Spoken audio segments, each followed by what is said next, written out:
Le Bantam est un gâteau adoré par petits et grands. Découvrez comment le réaliser. Tout d'abord, lavez les haricots mongo et faites-les bouillir. Ils servent à réaliser la garniture. Faites cuire une pomme de terre à la vapeur. Elle sert à faire la pâte. Vous pouvez remplacer la pomme de terre par de la patate douce ou leur farine. La liste des ingrédients est disponible à la fin de la vidéo et dans la description. Faites bouillir les haricots à feu doux, environ 15 minutes. Sortez-les et mixez-les avec 90 g de sucre jusqu'à obtenir une garniture lisse. Faites-la chauffer à feu doux afin de l'assécher. Ajoutez 5 g de vanille, mélangez et laissez refroidir. La pâte. Ajoutez 200 g de farine de riz gluant, 30 g de farine de riz, 70 g de sucre. Lorsque la pomme de terre est cuite, mixez-la et mettez-la dans un saladier. Puis 180 ml d'eau chaude. Mélangez le tout. Laissez reposer 15 minutes. Maintenant, divisez la garniture en 16 parts de forme arrondie.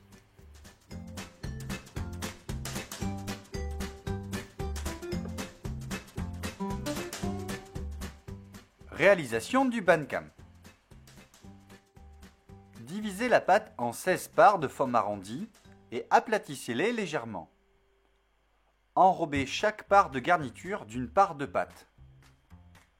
Ne laissez aucun espace entre la garniture et la pâte, car si de l'air est présent dans le gâteau, cela provoque une explosion lors de la friture.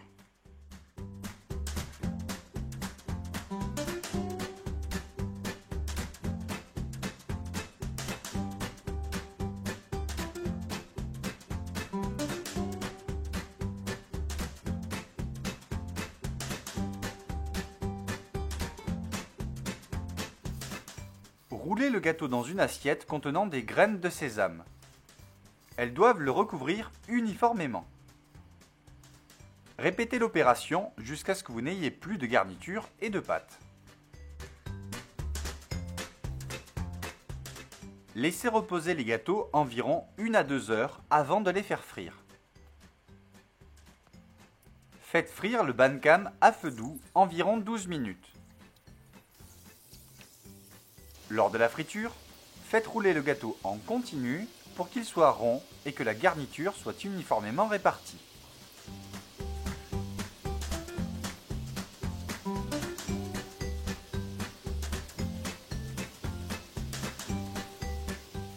Lorsque le gâteau est doré, retirez-le et mettez-le dans une assiette recouverte de papier sulfurisé.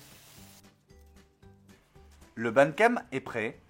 Voyez à quel point sa croûte est fine, souple et croustillante. Il a un délicieux goût sucré et se marie parfaitement avec un thé.